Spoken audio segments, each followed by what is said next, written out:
Hello students.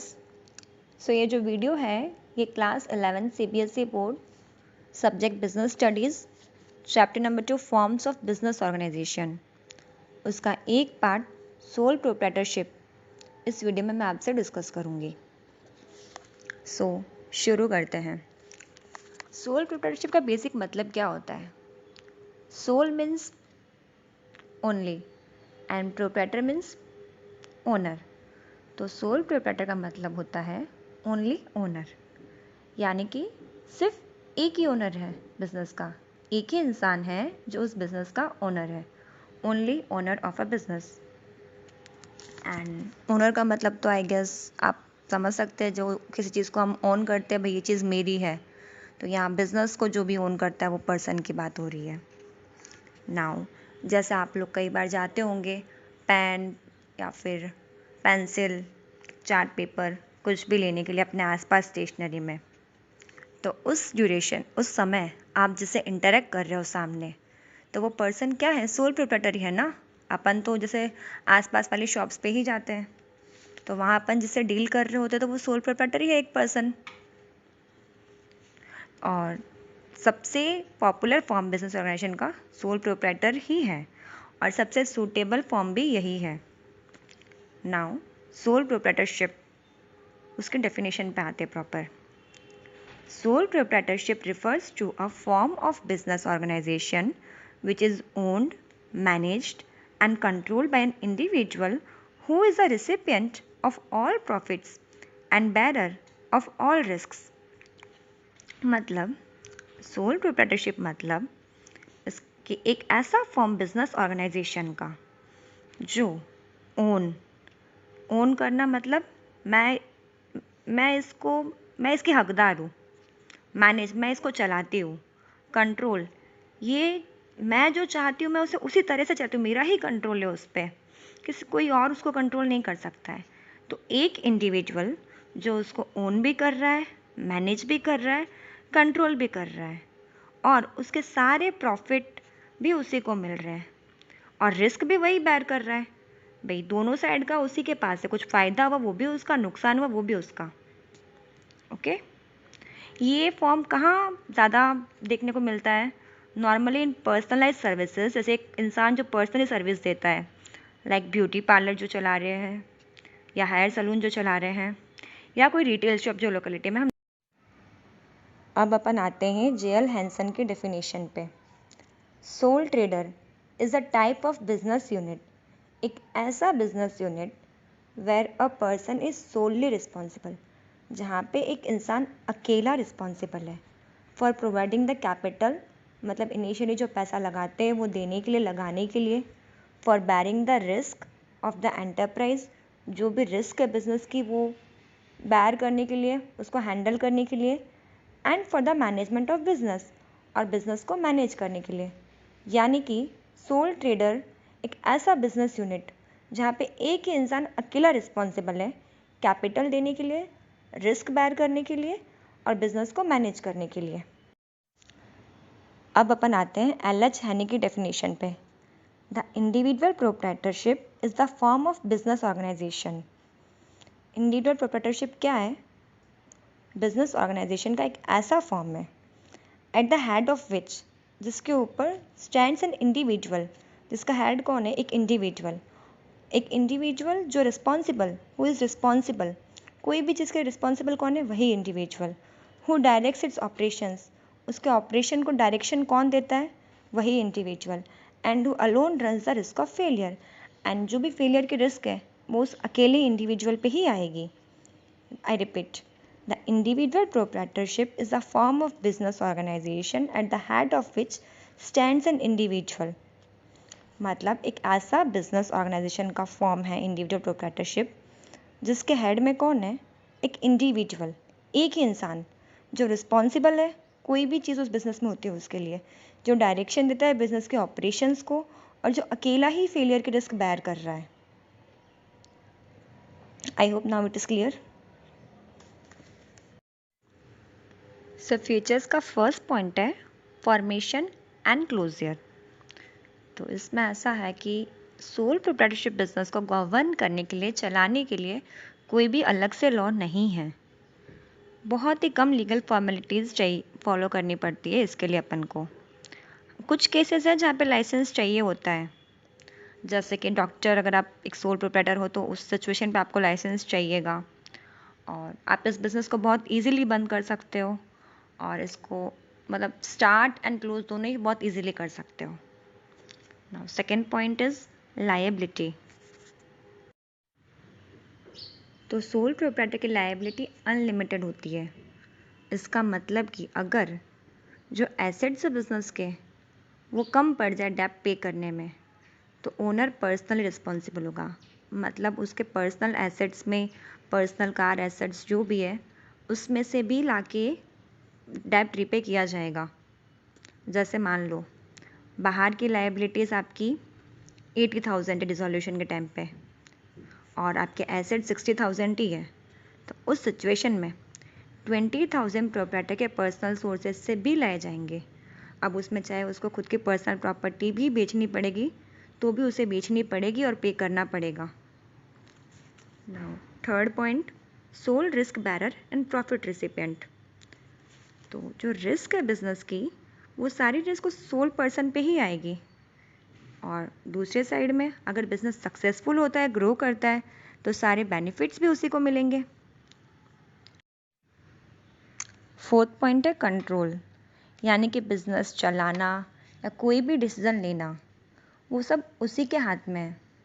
वो अपने हिसाब से हर चीज़ कर सकता है। अब उसका ही बिजनेस है तो उसमें कोई और इंटरफेयर नहीं करेगा ना। जो भी है नुकसान फ़ायदा सब उसका, वो अपने हिसाब से ही हर चीज़ करेगा उसके बिजनेस की। फिफ्थ पॉइंट है नो सेपरेट एंटिटी। लॉ की नज़र में कोई भी फ़र्क नहीं है सोल ट्रेडर में और उसके बिजनेस में, क्योंकि बिजनेस की अपनी आइडेंटिटी है ही नहीं सोल प्रोप्राइटरशिप के केस में, तो उन दोनों की आइडेंटिटी अलग अलग होगी ही नहीं। तो ओनर ही रिस्पॉन्सिबल है जो भी बिजनेस की एक्टिविटीज़ है उसके लिए। सिक्स पॉइंट है लैक ऑफ बिजनेस कंटिन्यूटी। क्योंकि सोल प्रोप्राइटरशिप बिजनेस एक ही इंसान ओन कर रहा है, तो अगर वो इंसान मर जाता है, पागल हो जाता है, या जेल में चला जाता है, या उसको कोई चोट लग जाती है ऐसे जिसकी वजह से वो बिज़नेस नहीं कर सकता है, या वो इंसॉल्वेंट हो जाता है, तो उसका डायरेक्ट और हार्मफुल इफेक्ट बिजनेस पे ही होगा, और उस वजह से हो सकता है बिजनेस बंद भी हो सकता है। अब हम बात करेंगे मेरिट्स की। सोल प्रोप्राइटरशिप के बहुत सारे फ़ायदे भी हैं। अब उसमें से अपन देखेंगे कुछ यहाँ पे। फर्स्ट फ़ायदा है क्विक डिसीजन मेकिंग। अब कोई भी इंसान को जब अपने हिसाब से डिसीजन लेना होता है तो वो फास्ट लेगा, और उस सिचुएशन पे अगर अपन को 4 लोगों से पूछ के डिसीजन लेना होगा तो उसमें अपन को टाइम लगेगा। अब प्रोप्राइटर के पास तो फ्रीडम है, उसका बिजनेस है, वो अपने हिसाब से हर डिसीजन लेता है, उसको किसी और को कंसल्ट करना नहीं है। तो इससे क्या होगा, जैसे ही अपॉर्चुनिटी आएगी ना वो उसको फटाफट ग्रैब कर लेगा, वो फटाफट अपने हिसाब से इम्प्लीमेंट कर लेगा। और वही अगर दूसरी जगह अपन पूछने पूछने में टाइम लगा देते हैं तो अपन उतने में अपना रिएक्शन नहीं दे सकते हैं, अपॉर्चुनिटी को ग्रैब नहीं कर सकते इतना जल्दी से। Second point is confidentiality of information. क्योंकि उसको खुद को ही डिसीजन लेना है, तो अब उस सिचुएशन में क्या होगा, जो भी इंफॉर्मेशन है वो उसको और किसी को देनी नहीं पड़ेगी। तो वो बिज़नेस ऑपरेशंस की इंफॉर्मेशन है, जो भी इंफॉर्मेशन है वो सिर्फ उसी तक रहेगी, तो उससे बिज़नेस के इंफॉर्मेशन की कॉन्फिडेंशियलिटी मेंटेन होगी। वो इंफॉर्मेशन सीक्रेट रहेगी, वो किसी और के पास नहीं जाएगी। और दूसरे में उसको लीगल फॉर्मेलिटीज़ भी हमने पहले डिस्कस किया बहुत ज़्यादा नहीं है, तो वो वैसे भी बाउंड नहीं है कि वे फर्म के अकाउंट लॉ को भी उसको दिखाने पड़ेंगे। तो कॉन्फिडेंशियलिटी बहुत अच्छी मेंटेन होती है सोल प्रोप्राइटरशिप बिजनेस में। Third point is direct incentive. अब इसमें ऐसा है कि जो भी मिलना है मुझे ही मिलना है, मतलब जो भी है मेरे एफर्ट्स का रिजल्ट मुझे ही मिलेगा, क्योंकि सारा प्रॉफिट का एक ही हकदार है सोल प्रोप्राइटर। मुझे ये किससे शेयर नहीं करना है क्योंकि मैं सिंगल ओनर हूँ। तो इससे क्या होगा, मैक्सिमम इंसेंटिव आएगा अपने अंदर के, अपने हार्डवर्क का, जैसे अपना काम हो खुद का, और अपन को पता है कि भाई अब आप पढ़ाई करते हो तो रिज़ल्ट जो है आपका ही आएगा, तो आप मेहनत करोगे ना कि भाई जितनी भी मैं मेहनत करूँगा मेरा ही रिज़ल्ट आना है, उसमें किसी और के रिज़ल्ट में तो जाएगा ही नहीं मेरा मेरा जो एफर्ट्स है। वही चीज़ यहाँ पे है कि भाई मैं जितना भी मेहनत करूँगा वो मेरे बिज़नेस को ही मिलने वाला है। Fourth point is sense of accomplishment, यानी कि हमें सेटिस्फेक्शन मिलता है जब पता चलता है कि हम खुद के लिए काम कर रहे हैं। लाइक ये नॉलेज होना कि मैं रिस्पॉन्सिबल हूँ बिजनेस के सक्सेस के लिए, तो वो मेरे सेल्फ सेटिस्फेक्शन को इंक्रीज़ करेगा ही करेगा, और मेरे अंदर एक फीलिंग आएगी कि हाँ मैंने कुछ अचीव किया है, अकम्प्लिश किया है, और मेरा खुद की एबिलिटीज़ पे भी एक विश्वास जगेगा कि हाँ मेरे अंदर काबिलियत है। तो उससे मुझे और अच्छा काम करने के लिए एक मोटिवेशन मिलेगा, हाँ मैं और करूँ। Now fifth point is ease of formation and closure. बहुत अच्छा फ़ायदा है, बहुत इंपॉर्टेंट फ़ायदा ही है कि आप इजीली इस बिज़नेस में एंटर कर सकते हो, क्योंकि बहुत कम लीगल फॉर्मेलिटीज़ है और कोई दूसरा लॉ भी नहीं है जो इसको गवर्न कर रहा है। लीस्ट रेगुलेटेड फॉर्म है ये बिज़नेस का, बहुत कम रेगुलेशंस है इस पर। इसको शुरू करना और बंद करना बहुत ईजी है ओनर के विश के हिसाब से। Now we come to limitations. Advantages तो बहुत है, पर लिमिटेशन से भी फ्री नहीं है सोल प्रोप्राइटरशिप बिजनेस। तो उसके limitations, first limitation is limited resources, यानी कि एक ही इंसान है तो उसके रिसोर्सेज भी लिमिटेड होंगे। मतलब सिर्फ उसकी जो पर्सनल सेविंग्स है या वो बैंक से जो कुछ बोरो करता है उतना ही वो बिज़नेस में लगा पाएगा। और दूसरे साइड बैंक और जो लैंडिंग इंस्टीट्यूशंस होते हैं जो पैसे लैंड करते हैं, उनको एक डर भी रहता है सोल प्रोप्राइटर को ज़्यादा लॉन्ग टर्म लोन देने में, बिकॉज एक एक्सपेक्टेशन नहीं होती कि इनका बिज़नेस ज़्यादा ग्रो करेगा। और लैक ऑफ रिसोर्सेज एक ऐसा रीज़न है कि भाई सोल प्रोप्राइटरशिप बिज़नेस ज़्यादा ग्रो नहीं कर पाते हैं, और वो मोस्ट ऑफ छोटे ही रह जाते हैं, वो ज़्यादा बड़े लेवल तक जा ही नहीं पाते हैं। Second limitation is limited life of a business concern, यानी कि एक ही इंसान है बिज़नेस को चलाने वाला, कंट्रोल करने वाला।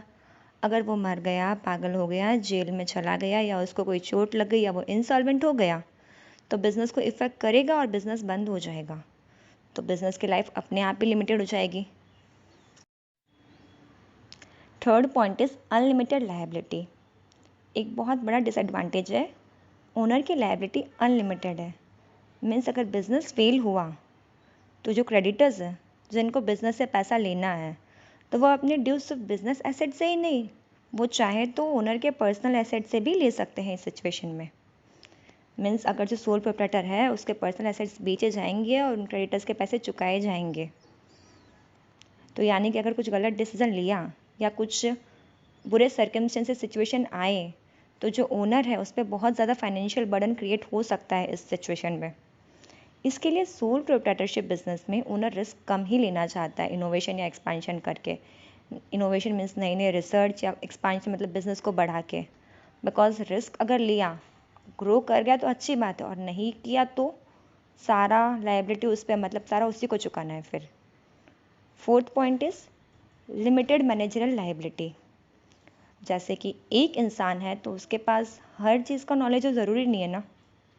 अब इसमें क्या होगा, जो ओनर है उसी पर रिस्पॉन्सिबिलिटी आएगी हर टास्क की, परचेज़ करने की, सेल करने की, फाइनेंस करने की। तो ऐसे इंडिविजुअल कम होते हैं जिनके पास हर फील्ड का नॉलेज हो, जो हर फील्ड में एक्सपर्ट हो। तो डिसीजन मेकिंग हो सकता है कि प्रॉपर नहीं जाए, और दूसरा रिसोर्सेज भी लिमिटेड रहेंगे। तो उस वजह से हो सकता है कि जो सोल प्रोप्राइटर है वो टैलेंटेड और एम्बिशियस लोगों को एम्प्लॉय भी नहीं कर पाए अपने पास। तो ये भी उसका एक लिमिटेशन है। ठीक है, उसमें बहुत सारे लिमिटेशंस हैं, लेकिन फिर भी बहुत सारे एंटरप्रेन्योर्स जो बिजनेसमैन होते हैं वो इसको ऑप्ट करते हैं, बिकॉज उसके एडवांटेजेस को देखते हुए। कैपिटल कम चाहिए, और ये उन बिज़नेस के लिए सूट होता है जो स्मॉल स्केल पे होते हैं, और कस्टमर्स को जहाँ पे पर्सनलाइज सर्विसेज चाहिए। Thank you.